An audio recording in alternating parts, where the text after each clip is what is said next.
You're listening to the Not Your Grandmother's Book Club podcast, where we read them so you don't have to. Like the show? Become a patron at patreon.com/NYGBC.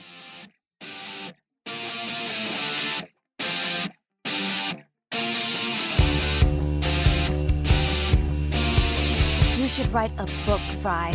People need to know about the can eat more.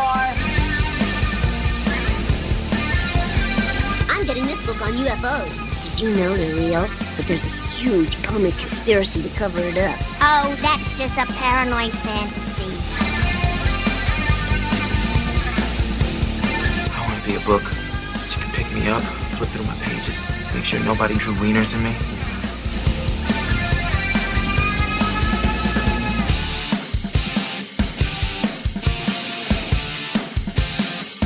Hello, and welcome to the Not Your Grandmother's Book Club podcast, where we read them so you don't have to. Because he said he'll leave his wife this time if we just keep going. My name is Kevin, and I'm joined as always by my co-host Benedict, the walking, talking Wooly Willy who lost all his magnetic shavings. Benedict, Coke or Pepsi? Coke. Coke. Yeah. So you were very quick on the draw there with Coke. Your Coke household? Just whatever I could get, really, and then from provincial. You buy a dime bag, and you can't make too many sometimes complaints. you got to do some stuff you don't want to talk about to get your Coke. Yeah, got it. Provincial England, there's not really any, there's not that much Pepsi around, so just Coke was what it is. Although I would have to say Pepsi Max over Coke Zero, I think.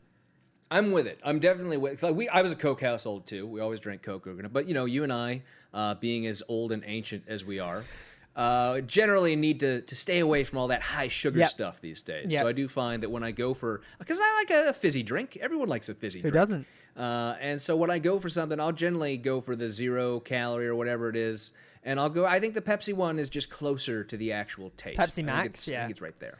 Yeah. That's what I always used to get that after, when I was a 10-year-old kid doing soccer practice on a Saturday morning. There was a vending machine right outside where I practiced because it was in a school that they didn't use, that we just used the soccer area for practicing. So that would be like my treat at the end of soccer practice was Pepsi Max. So that was good. Anyways, Benedict, for the second time now. Yeah. So, ladies and gentlemen, we had recorded 50 minutes. We had recorded 50 minutes of this episode. We've done these jokes already, so we're pretending to laugh at jokes we've already heard. I'm used to it because I always force my laughter at Kevin's jokes, but Benedict's computer crashed when we were 50 minutes into our record. We lost it. So we are back here. If it happens again, we're fucking done. Yep. If we're fucking done, the show's over. Again. The show. It's just you're just getting Kevin's side. That's it. That'll be it. I can't say these same jokes over again. Literally fill in the blanks. Imagine what I might have said. You all know me by now. Just imagine like the kind of liberal leftist take on all these issues. And that's if we're going to be probably honest, though, most of the episodes are me talking anyway, That's so true. we can just put my track in that I still have from the first record. Yeah, that's not wrong. That's not wrong. But Benedict, so we can move on. What's on your bookshelf this week? What is on my bookshelf this week is Wolf Hall by Hilary Mantel. It's one of the first kind of the 21st century, one of the first like literary historical fiction. It revolves around Thomas Cromwell, Thomas Cranmer, Thomas More, and the court of Henry VIII, and the kind of introduction of Protestantism and how Henry VIII was trying to get rid of his first wife and marry Anne Boleyn and then Jane Seymour and all that kind of stuff. So it's probably one that a lot of people have read already. I think it's quite a famous one as historical fiction goes, but if you haven't, then definitely check it out. I have not. And I also just realized that I forgot to ask you for your hot take. Yes, you did. Let's get them both out of the way. I will say Rapid again, fire, come on. Rainbow Road as a level on the Wii, Mario Kart Wii, is too hard. And that they should not make you do that. There shouldn't be so many ways to die in a single level.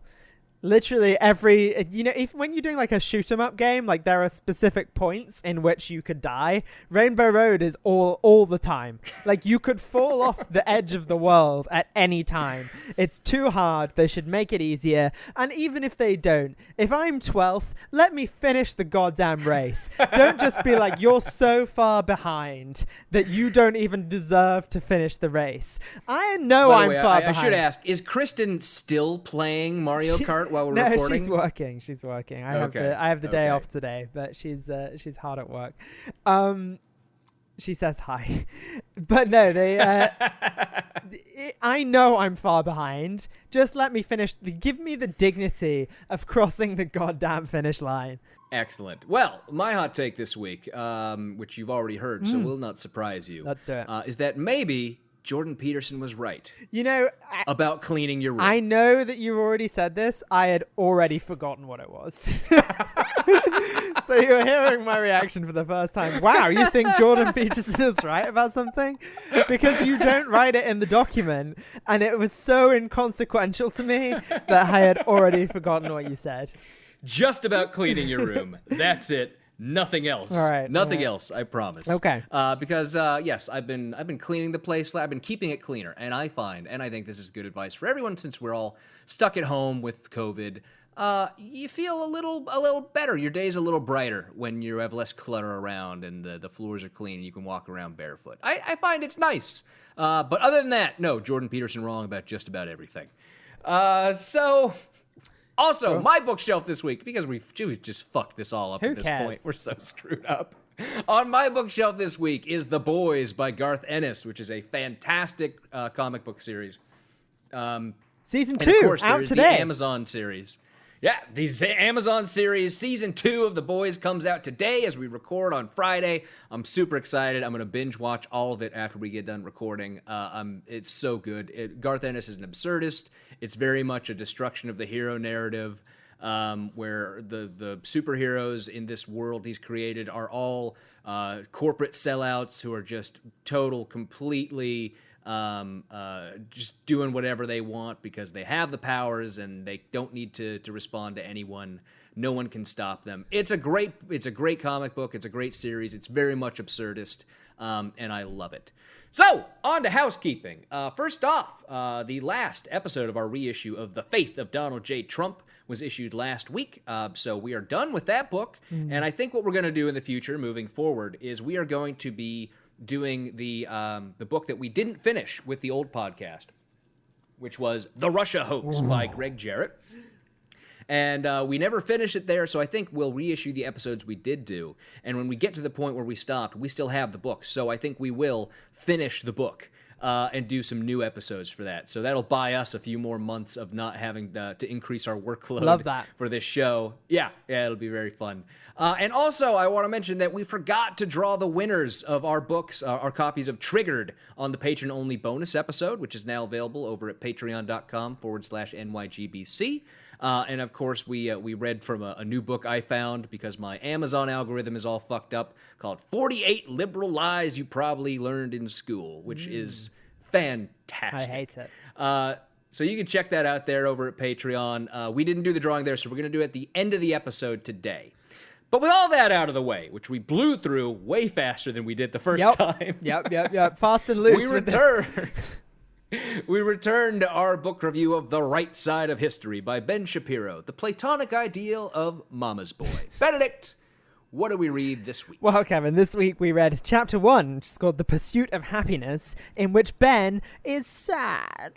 Yes, he very much is. I've done that voiceover like 4 different times now, and I started off being like, Ben is sad, and then every time it's got more and more, like, if this fails again and I do it again, it's Ben is sad.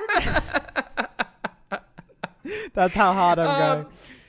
But we also did the introduction to this book, which in the first recording, the lost recording, we did in much more detail. The Snyder Cut, as it's now known. Yes! Oh, God, they should have kept the Snyder Cut hidden. I'm so mad. They're going to fucking have it on HBO Max. No! You're supposed to keep it hidden so we can keep pretending there's a better version of the Justice League out there instead of just knowing it's a garbage movie all the way through.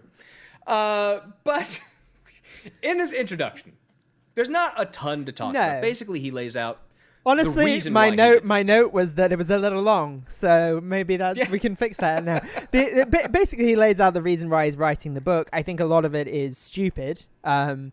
I've become very reductionist now.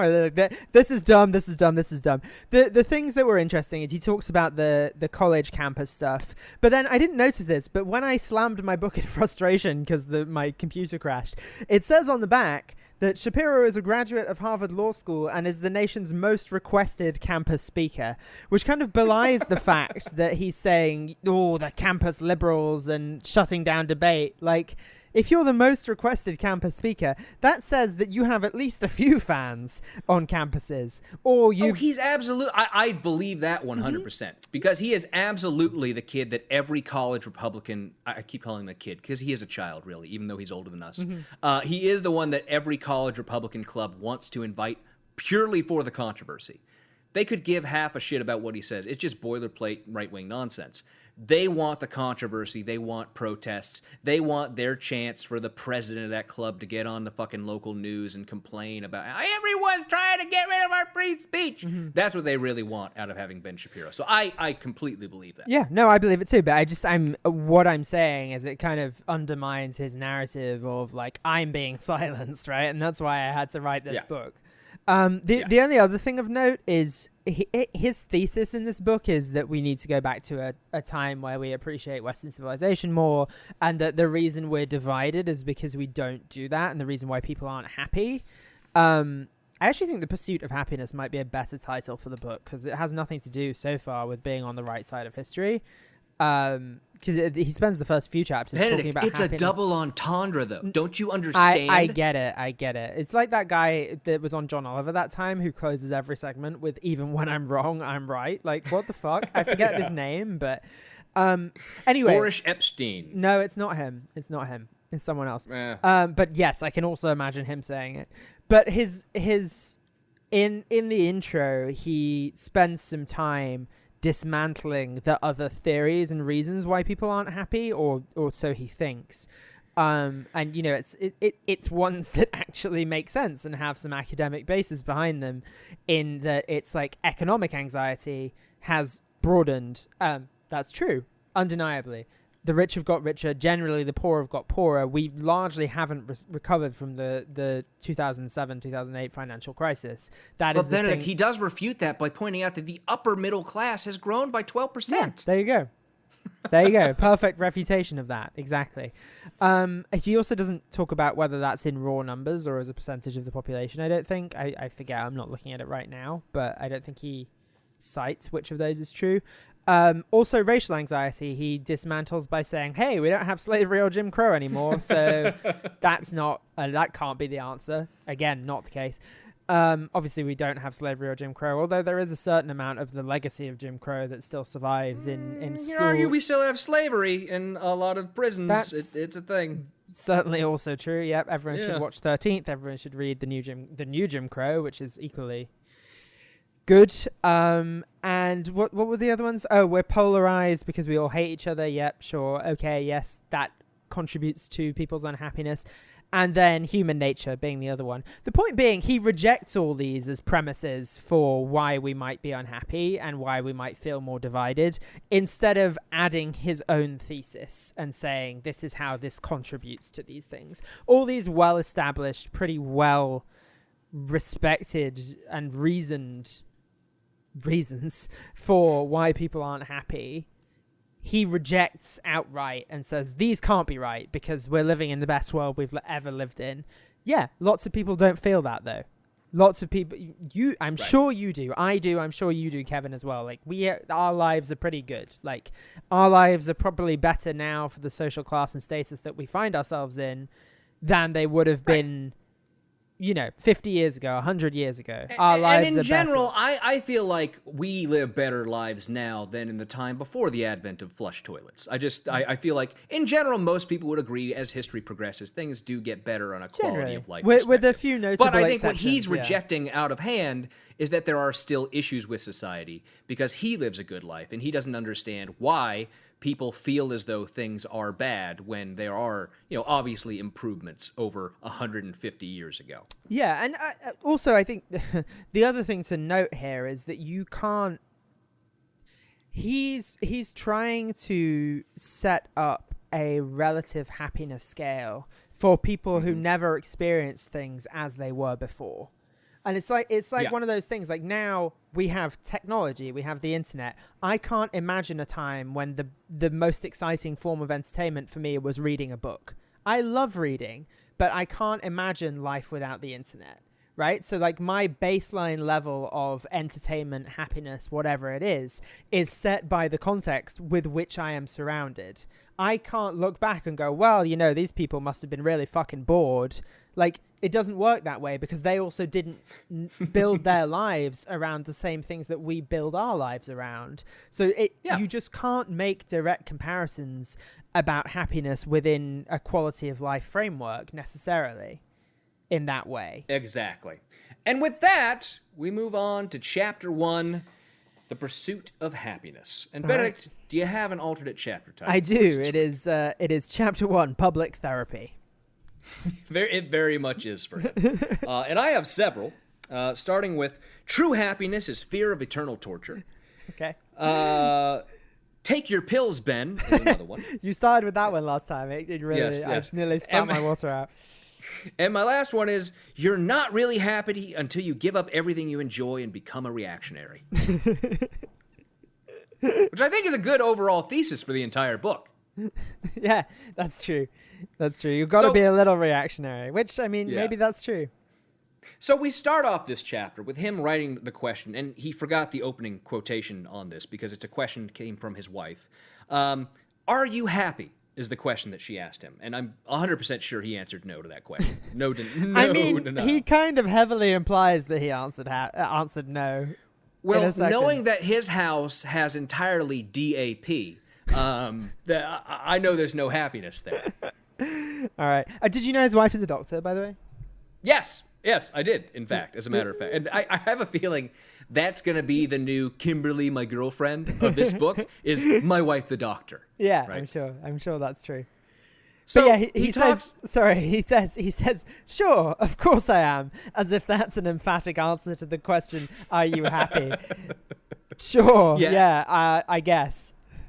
And he talks about what was going on in his life at this time. I can't guess when this was. He says he was trying to put together the Daily Wire and do his podcast and his campus tours and all that kind of stuff. I think that's after he left Breitbart, so probably 2016. Yeah.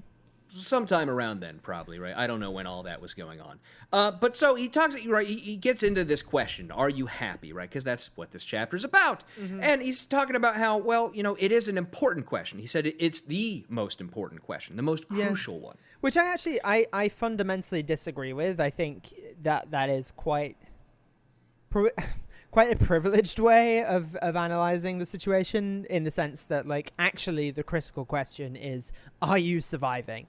Like, that is the first question that we should be looking at and thinking about for people. And like, once you've got that, and we'll get onto this when we talk about what the pursuit of happiness means to people, but like, do you have enough food is a much more important question to me than are you happy? Because you can't be the latter without the former. Well, yeah, I get that, but I sort of disagree. I mean, I don't want to say I disagree, but I think that it is an important question. To say that it's not, I don't know about the most crucial, but I think those elements you're talking about add into the overall question of are you happy? Yeah, no, I think they can all be combined into the are you happy question. I think you can have we'll get on to talk about how purpose is happiness in his point of view. And like, even if you have a purpose, if you're starving, you're probably not happy. So I think it is a critical building block of happiness of like, are you worried you might die in the next week? And if the answer to that is yes, you are probably not a happy person. Sure. We can agree on that. Sure. So he asks the reflective question. He asks, so was I happy? And then follows that with, quote, or more precisely, when was I most happy? This is a weird segue, don't you think? Like, it it's is. a weird... It is. He continues, formulated like that, the question became easy. On Sabbath, which I know he's lying about because he only brings up Sabbath at one point in this chapter. He brings up golf multiple times. Okay. Do you think he's a good golfer? I wonder what his handicap is. I have no idea. I grew up on a golf course in California. I despise golf with all of my heart. I despise golf. It's a terrible game. Anything you can play while drinking and smoking is not a sport. That is my hard and fast position. Excuse me, darts. You want to argue darts is a sport? Go for it. I'm not going to get into it with you. But he then goes on, and he's talking about, right, he covers politics for a living, but in his perception, politics isn't the root of happiness. And what he's trying to set forward here is this false claim, I think, that the left views politics as a source of happiness. And he says, quote, "That's why Thomas Jefferson didn't write that the government was granted power to grant you happiness. It was there to protect your pursuit of happiness. The government existed to protect your rights, to prevent those rights from being infringed upon. The government was there to stop someone from stealing your horse, from butchering your sheep, from letting his cow graze on your land." Weird examples, Ben. That sounds like something's happened to you. A couple of things there. I think it ties back into what I was saying earlier of like what the pursuit of happiness and the guarantee of the pursuit of happiness means.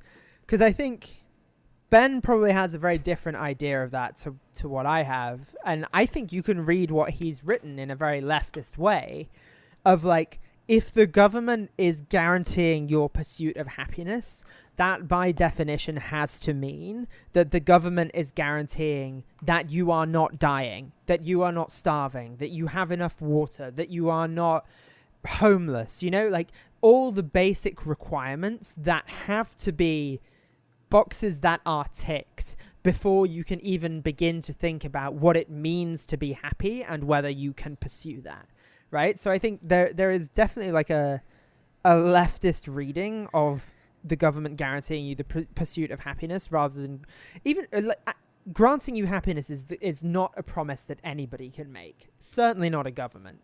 Right. But the pursuit and I disagree of with I disagree with what I think is his false claim there that the left wants the government to guarantee happiness. Yeah. I think we just disagree, left and right, on what guaranteeing the ability to pursue happiness means. Yeah. I think that's the straw man that he's setting up. And I've heard this for a long time, right? The left wants to guarantee happiness. Well, that's never been the case. That's just that's a right-wing bullshit talking point. Mm-hmm. We don't want to guarantee happiness, but we have different ideas of what the pursuit of happiness means and what it means to guarantee the pursuit of happiness. Yeah, and it comes down to the whole generally, like, it broadens into the debate of equality of opportunity versus equality of outcome. We're not going to be able to make everyone happy, but everyone should be able to pursue it on the same grounds. And for some people, to do that, it's an equity thing. Some people will never have to worry about not having enough food. Some people will, and it's for those people that we should provide food. And therefore, by doing that, they can pursue happiness in the same way as the person that isn't starving or on the verge of starvation or on the poverty line. Right. So there is a basic level of thing that the government should do in order to guarantee, from a left-wing perspective, in order to guarantee the pursuit of happiness. Right. And I also disagree with, I think, the implication he's making here that the left finds happiness from politics, right? Because this just goes back to the big government, small government bullshit false dichotomy they want to push, right? They think the left is all about big government. That's the starting point for every argument that they make, as though that's what it's really all about, right? Mm-hmm. So I think it's bullshit that he's trying to claim that we get happy. I certainly don't get much happiness out of politics. I don't think most people do. I think more than anything, politics is a source of anxiety when a party that is diametrically opposed to your rights or your existence is in office and in control and is directly threatening you or people you care about. Yeah, I think there are times, you know, when policy directly affects you, like, for example, Obergefell versus Hodges, or what is it? Is that the name? Yeah, Obergefell v. Hodges, yeah. Yeah. Yep. So, I mean, you know, I'm sure lots of people were happy about that, but only after years of not that, you know, like not being able to marry the person that they love, and because of the law said it wasn't allowed. So, but I wouldn't even call that getting happiness from politics, right? I would call that getting happiness from an outcome. I think those are two completely different things. But we need to move on a little bit. Sure. And he goes into, so I'll read this quote. Quote, "Instead of looking inward to find ways to better their lives, we've decided that the chief obstacle," and I just realized he had a grammatical mistake there. Instead of looking for ways to better their lives, we've decided, grammatical mistake there. We've decided that the chief obstacle to our happiness is outside forces. Even in the freest, richest country in the history of the world, this desire to silence or subdue those who disagree with us has been reaching new, terrifying heights.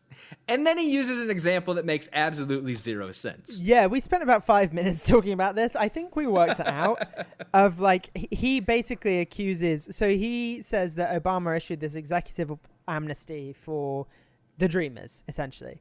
And Trump revoked that, but said Congress should pass a law, which, okay. But then he was like, everybody freaked out, even though they said the exact same thing. Like, manifestly, they did not say the exact same thing.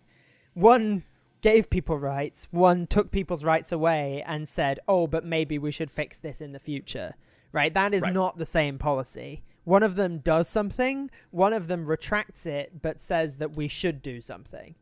That is not the same thing. Ben knows perfectly well that the Republicans had no intention of passing an act that would protect the Dreamers. He absolutely knows that, but he pretends that the back and forth, people calling each other terrible, is over, quote, the exact same policy, which makes zero fucking sense, right? Yeah. We talked about this when we had Stephen Robbins on for the triggered immigration chapter, pretending that there's no difference between these reactionary right-wing shitbags and how they want to kick every single brown person out of the country that they can, and Democrats is fucking ridiculous. It's just fucking ridiculous. Yeah, it's I remember when that whole false. policy debate was going on, the Democrats were perfectly prepared to pass fucking legislation on the Dreamers. Republicans kept trying to do other shit. Even There's to no the point similarities. of funding some of the wall, right? Which is against everything the Democrats kind of stand for. Yeah, they were willing to do that. Yeah. So we move on, and we talked about earlier, the first time we recorded this, that this book is much better footnoted than I think any that we've read. It actually has extensive, or endnotes rather.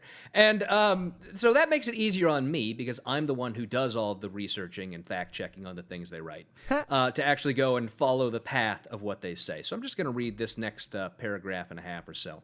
Quote, our politicians know that we seek happiness through them, and they capitalize off that misguided quest. In 2008, Michelle Obama said that Americans should back her husband because he could help us fix our souls. How exactly? She explained, quote, Barack Obama, and this is quoting Michelle Obama now, Barack Obama, ellipsis, is going to demand that you shed your cynicism, that you put down your divisions, ellipsis, that you push yourselves to be better, and that you engage. Barack will never allow you to go back to your lives as usual, uninvolved, uninformed. In May 2016, then candidate Trump openly stated, quote, I will give you everything. I will give you what you've been looking for 50 years. I'm the only one.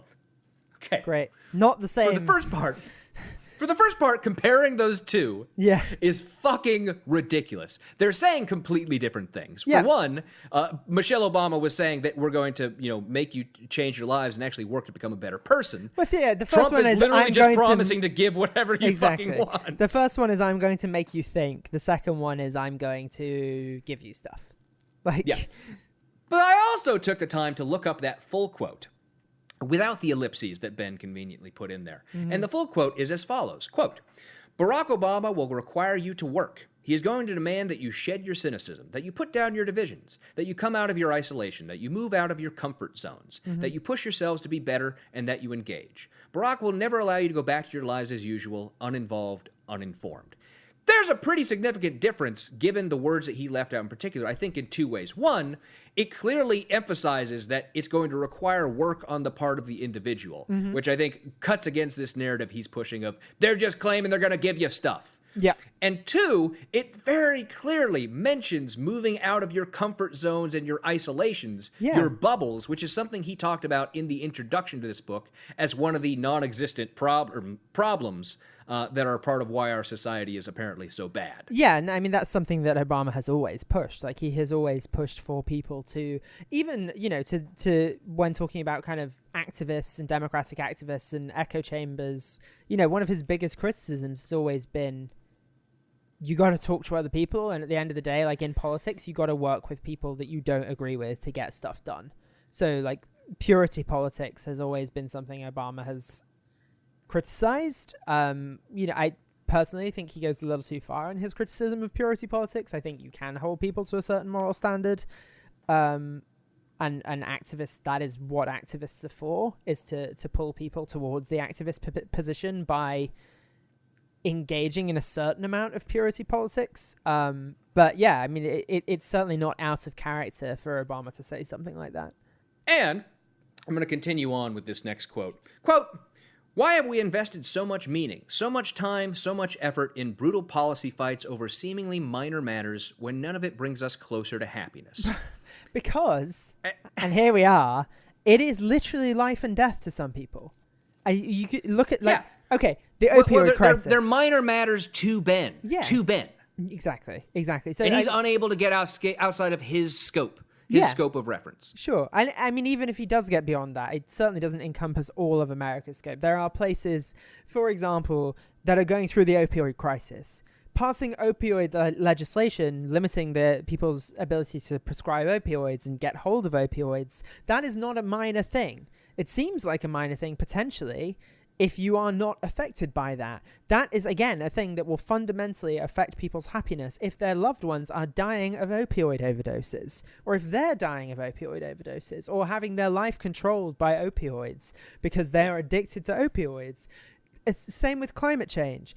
If your house is on the coast and in a flood zone, you are going to be anxious about, again, fundamentally, a building block to your happiness is not being anxious about things in your life that the government controls or could control. So, therefore, the fights that we get into over policy, often it's people are worried about things that affect them directly. Sometimes it's people having empathy for those people. Like, I don't know how to explain to you that you should have empathy. Right? Like that. Neither do I. Being empathetic is something that gives me often sadness, but happiness if I can help improve somebody else's station in life, or somebody else's,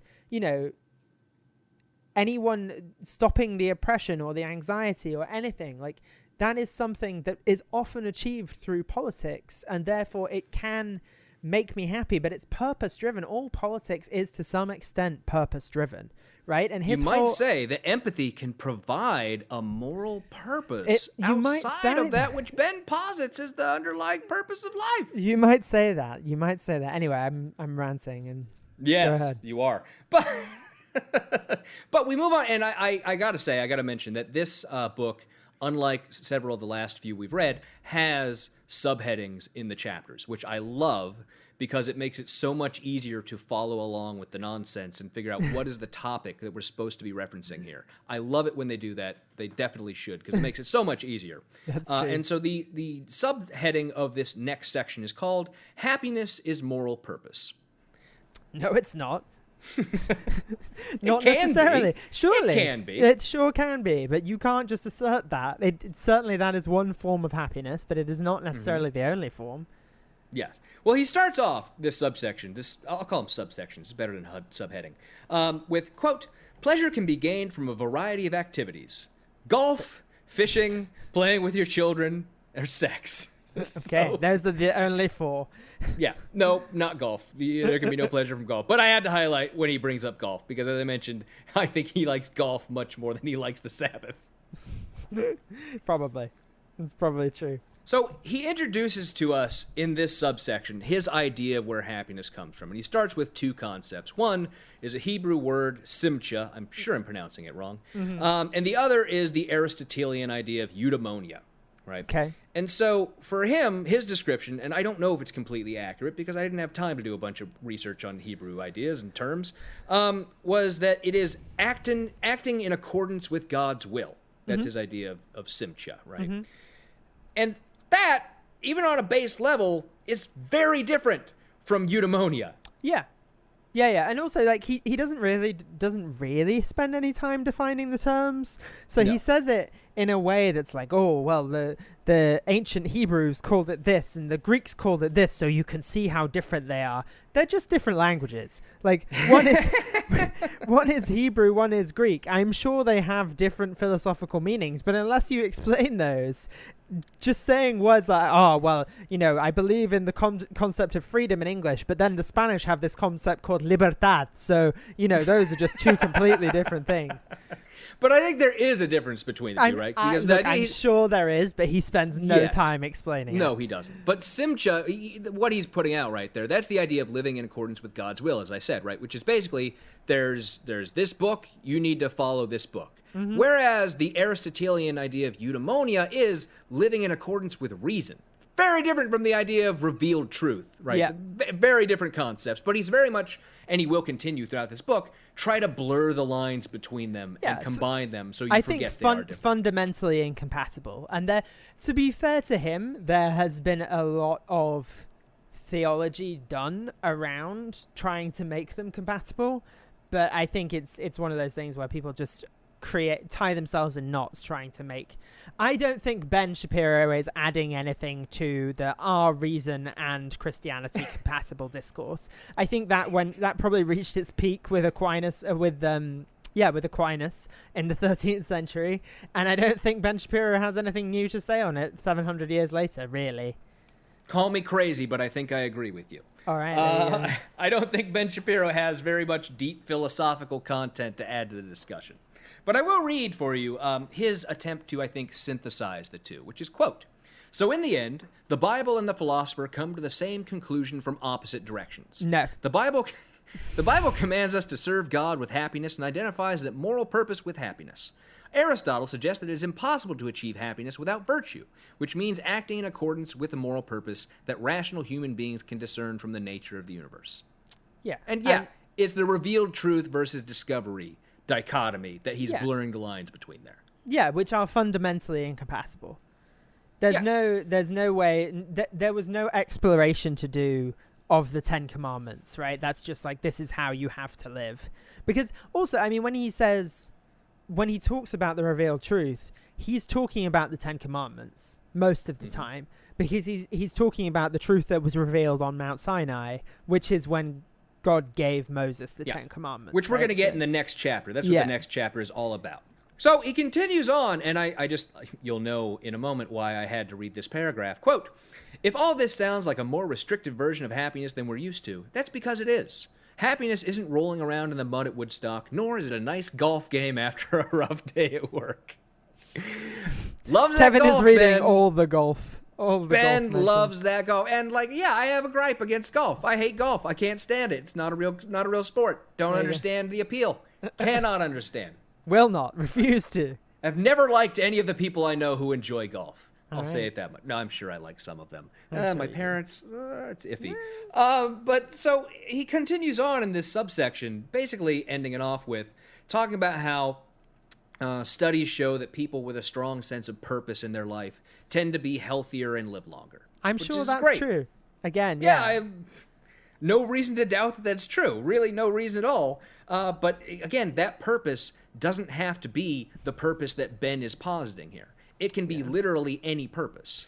Yeah, it also doesn't mean that is the only way that one can be happy, right? Like Exactly. And just because you're happy doesn't necessarily mean you live longer as well. Like, and I do think there's a certain amount of like, what is the average means of somebody who says they have a purpose in life? Right. I think that there's a certain classist analysis that we can do here as well of like, if the average household income of a person that thinks they have a purpose in life is 10% higher than people that don't, that's probably a correlation. I don't think the happiness or whatever is the factor there necessarily. I think there are very much intervening factors, possibly leading to that outcome. Yeah, but we just don't explore that here. It's just like, this is the only possible reason for this. So. Yeah.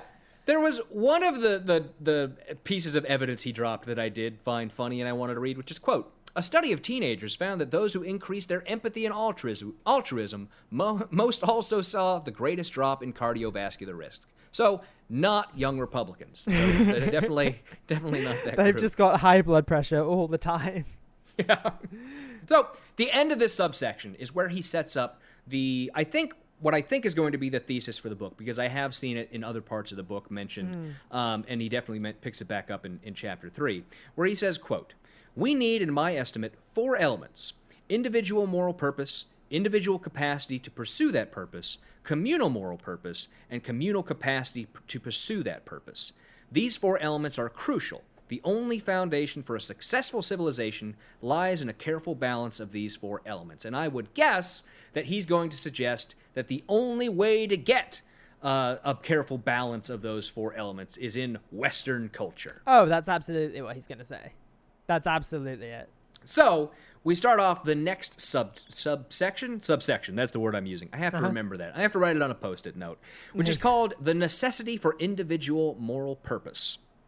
And he starts off just by glossing over that in pre-biblical societies, your status, your position was fixed. It's not as though the entirety of the Middle Ages was built upon the great chain of being. I believe that was the name of it. I can't remember if that's right. Where you had a fixed social station in feudal society. It's a weird way of, like, going back to Hammurabi's Code is a weird way of beginning this.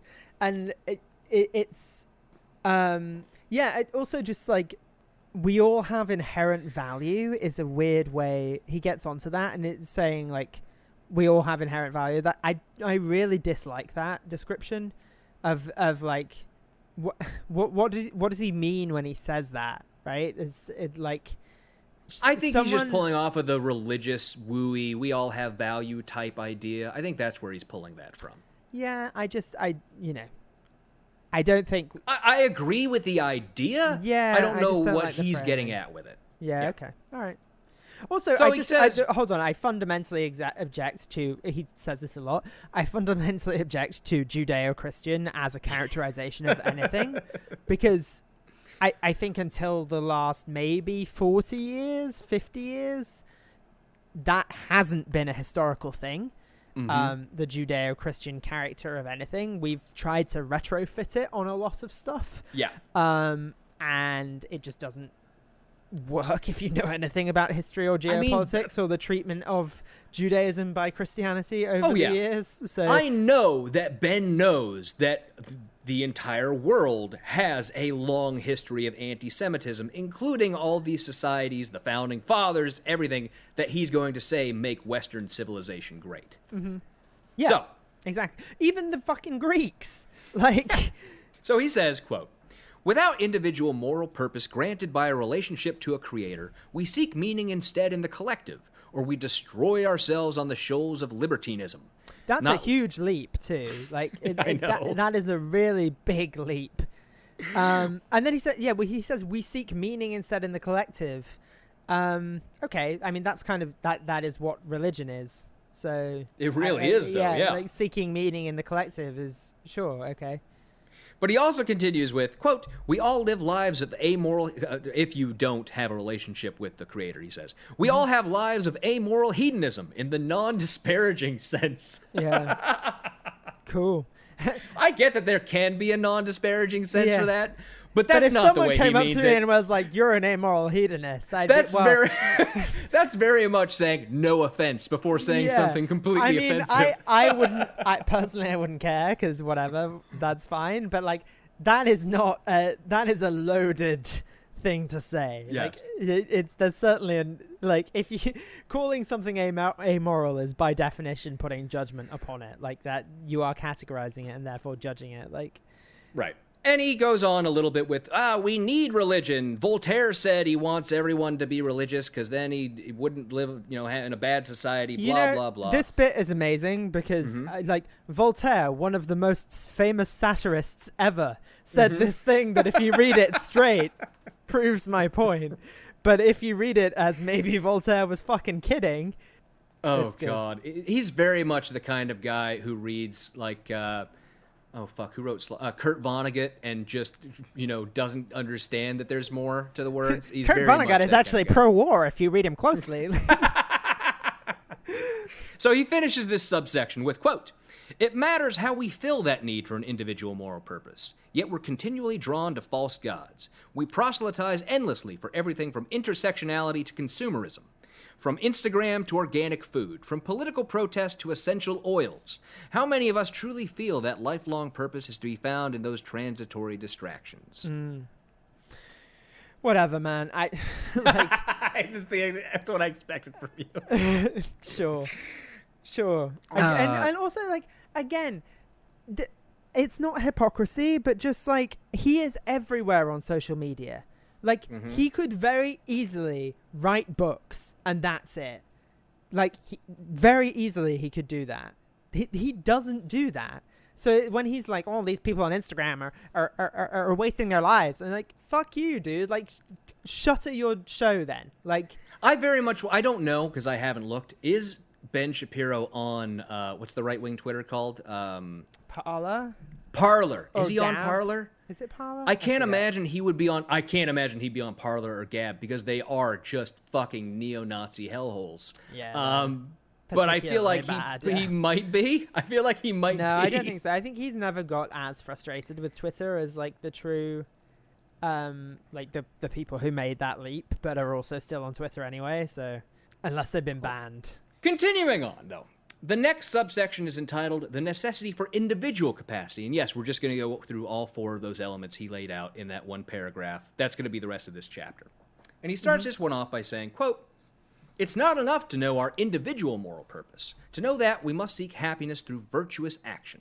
In order for us to be happy, we must also believe that we can pursue that happiness with some degree of success.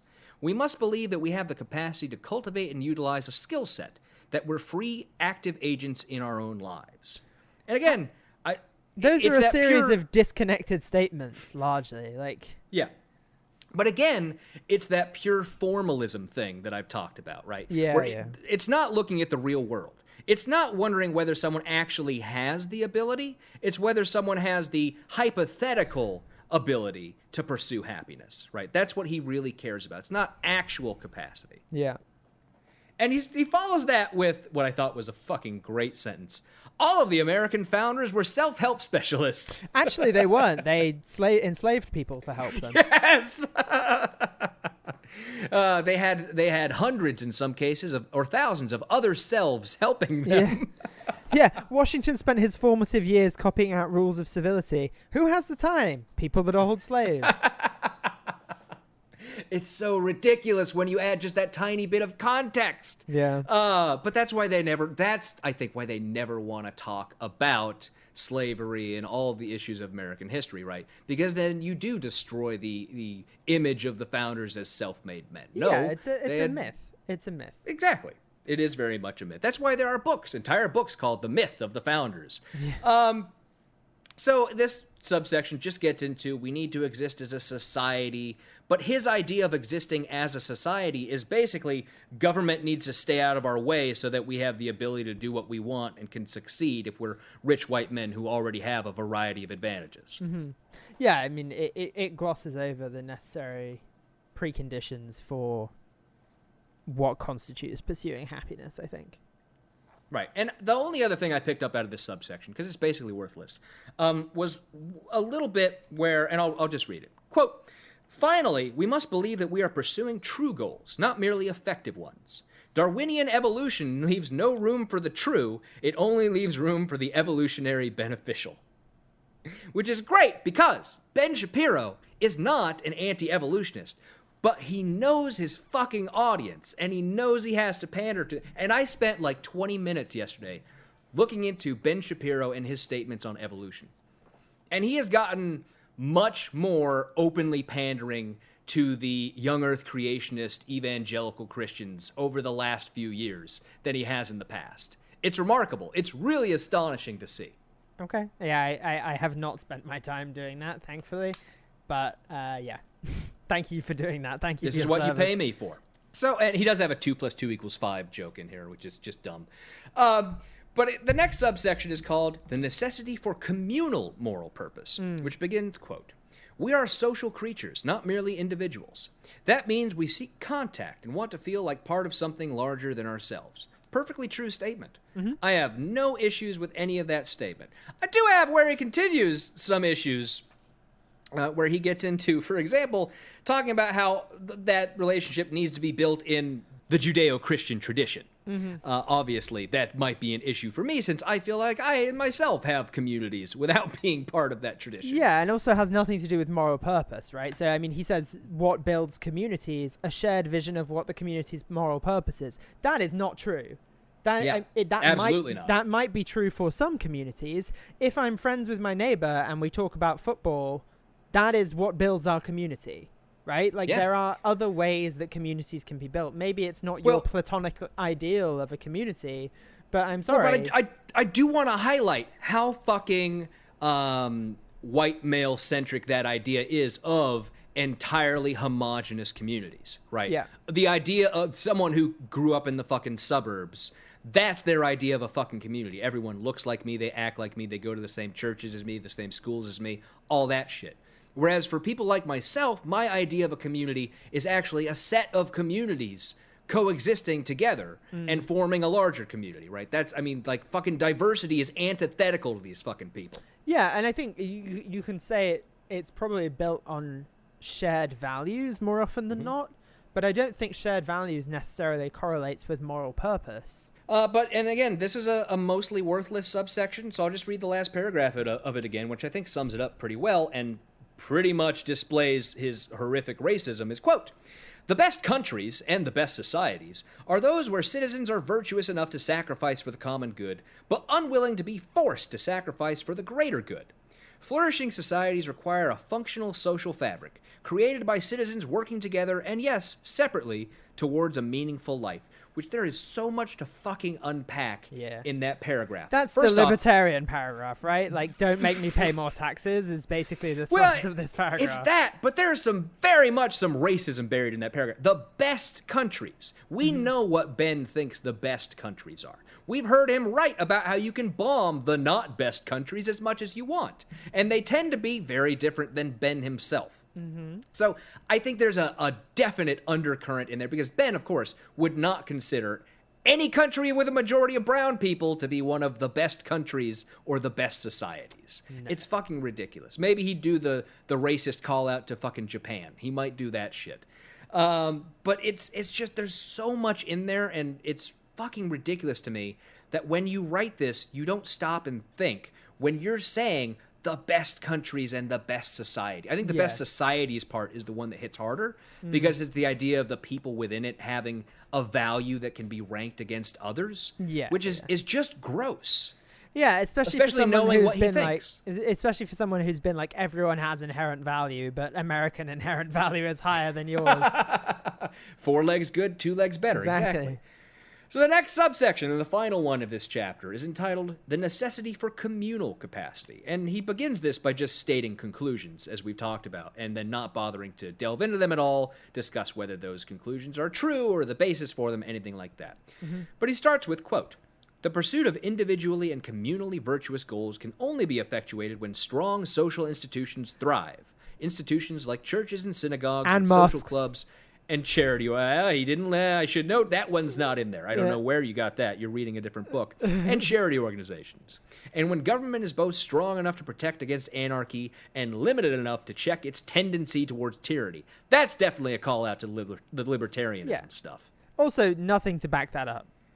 No, Nothing Exactly, right? The pursuit of they can only be effectuated with these particular institutions, which Ben finds to be of value, which just I, of course, fundamentally, I don't. Fundamentally untrue, given the fact that there is a different balance in in all of those things in different countries around the world, and most countries, like, you don't think people are unable to do this in Sweden because the government is bigger, right? Like.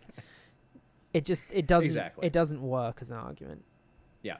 And what he's going to try and do for the most part here is separate society and government. That's his big thrust. He actually says, society is not the government, government is not society. And he continues that by saying, quote, "In the past, we've conflated communal capacity with powerful government. After all, big governments build things. In 2012, the Democratic National Convention featured a video with the slogan, quote, 'Government's the only thing we all belong to.'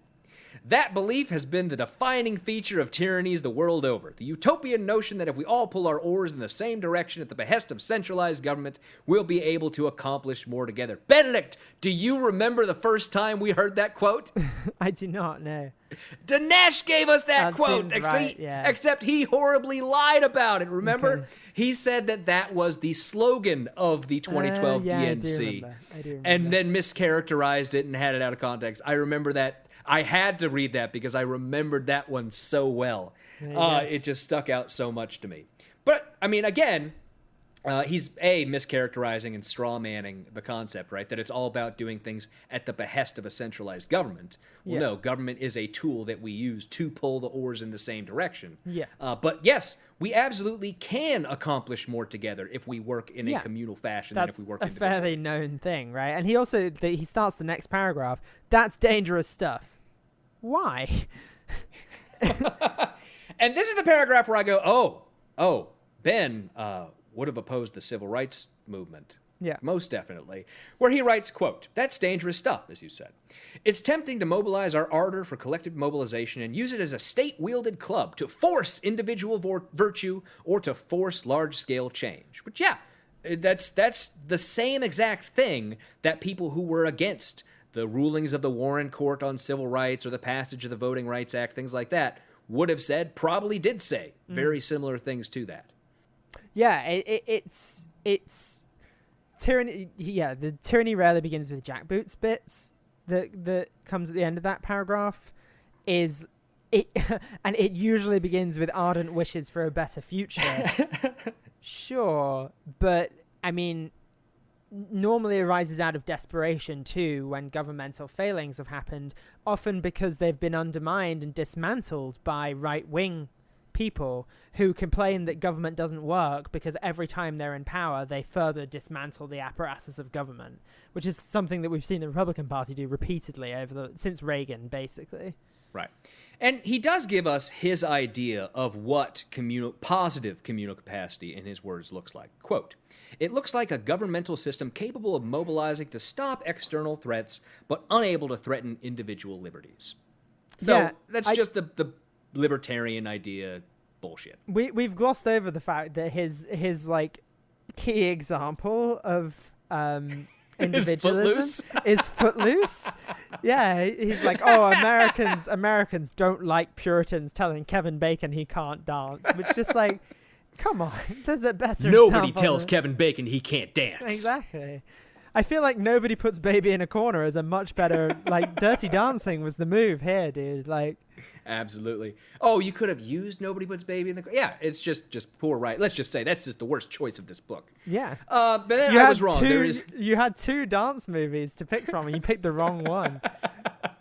He wasn't allowed to watch Dirty Dancing. There's no way Ben was allowed to watch Dirty Dancing. His wife, who's a doctor, thought it was a porno and banned him from watching it. So I was wrong. There is one final sub-chapter, or a sub-section of this chapter. It is entitled The Ingredients for Happiness. It's basically just a wrap-up of what we gotten so far. And it starts, quote, "Happiness, then, comprises 4 elements: individual moral purpose, individual capacity, collective moral purpose, and collective capacity." And remember, he hasn't spent any of this chapter establishing why that's the case. Yeah. He's been stating that it is the case and then giving examples of how things aren't that way. That we don't have individual moral purpose, that we don't have individual capacity. Not that that's necessary to have happiness, but just that it's not the case. Yeah. Our society was built on recognition of these 4 elements. The fusion of Athens and Jerusalem, tempered by the wit and wisdom of our founding fathers, led to the creation of a civilization of unparalleled freedom and replete with virtuous men and women striving to better themselves and the society around them. And if that is not just the fucking 6th grade glowing view of the founding era without ever talking about the slavery or any of the bad stuff. Anything, yeah. That's exactly what the fuck that is. Yep, you're not wrong. This whole end of that, it's basically setting up the rest of the book. But again, like the divine meaning and reason are the 2 sources that he frames of how we can be a successful society. And I think, just the thing I wrote at the end here is like those are fairly fundamentally incompatible. I am interested to see how he tries to twist them into and just on something. an example level, you look at some of the most successful where people report the highest levels of happiness, right? They are generally also the most secular nations. Yeah. The Northern European nations, the Scandinavian nations, always report the highest levels of satisfaction and happiness, and they're some of the most secular on the planet. Yeah, exactly. And So- there's shockingly no mention of the countries that report themselves to be the most happy, and we shouldn't trust the socialists. So I will, as I always do, read the final paragraph of this chapter, which is as follows. Quote, The history of the West is built on the interplay between these two pillars, divine meaning and reason. We receive our notions of divine meaning from a 3 millennia-old lineage stretching back to the ancient Jews. We receive our notions of reason from a 2,500-year-old lineage stretching back to the ancient Greeks. In rejecting those lineages, in seeking to graft ourselves to rootless philosophical movements of the moment, cutting ourselves off from our own roots, we have damned ourselves to an existential wandering. We must take our way back towards our root. We must make our way back toward our roots. Those roots took hold at Sinai. And that leads into the chapter we will be reading next time, Chapter 2, From the Mountaintop.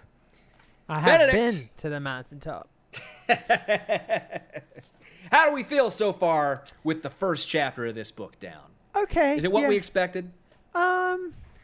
Yeah, pretty much. There's no particular surprises in there for me. I think, yeah, not engaging with the scholarship in a meaningful way is what I kind of expected. And it's weird because it's like he's done the reading, but then is misrepresenting the reading or hasn't done all the reading or whatever that might be. This is very much a Wikipedia-based book. I'm sure. Yeah, dude, I've written articles. I've written stuff myself where I was like, I have this point, and I'm just gonna Google shit till I find stuff that supports my point. Like, this article that was largely discredited, I'm gonna say this supports my point. But at least I have a fucking endnote. We've talked about how Ben obviously has a decent education. He did, apparently did well enough to get into Harvard Law, so he had good grades. He's not a stupid guy. So I think he's done, I will say this much, he has done more research than any of the writers who we've read for these shows. I'm sure that's true. Most definitely, he did more work than any of the others. Yep, definitely. So, with all that out of the way, it is time, as I promised at the beginning of the show, to draw the winners of our copies of Triggered by Donald Trump Jr. And you can hear I have the bowl with the names, and as Benedict can verify, I am raising it above my head so that I cannot look inside. I can verify. And select the names. I am reaching in. I am drawing the first name. I am holding the first name in front of the microphone and crinkling. There he is. And crankling. Yeah. And crumpling. And this will be for my copy of the book. And this is, as I unfold it, although I stuck it together and it's a sticky note, and that might be difficult. I don't know why I did the name on the it's a side. weird That was a bad choice. The first one goes to Andrew Jenko. Gets the first copy of the book. All right. That is one out of the way. Second copy, Benedict's copy. Again, bowl above the head. Benedict, will you verify? I can verify, yes. Okay, second name coming out. Unfolding, crinkling first, of course. Crinkling and crankling and crumpling. Second, unfolding the Post-it note, which is harder than you'd think. Surely. And this copy goes to Miss Taru Takanen. One Benedict's copy of the book. Thank you both so much for being our patrons. We will be in contact with you to get your information and get our copies of the book sent out to you. We'll write a nice message in there. Benedict, write a nice message. I can write a nice message. And we hope you enjoy all of our notes and jokes we forgot to do on the show and all the other stuff that are written in our copies of the book. We can't thank you all enough for being our patrons. But that's it. Thank you all for listening. We hope you enjoyed the show. And remember, if you can't get enough of us, you can go over to patreon.com/NYGBC and become a patron for as little as $2 an episode for patron-only episodes, shout-outs on the show, drawings to win our copies of the books we read, and more.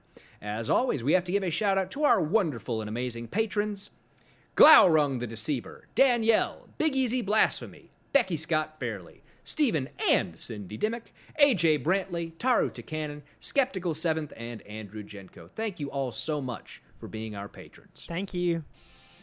That's it for this week's show. Till next time, cowabunga, dude. Goodbye. Goodbye.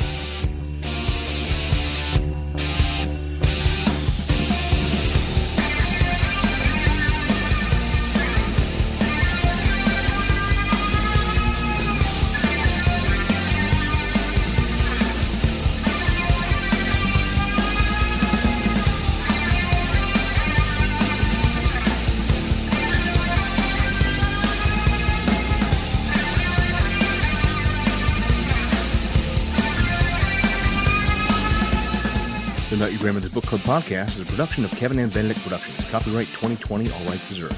Music for this podcast is by Silverman Sound Studios. Find out more at silvermansound.com.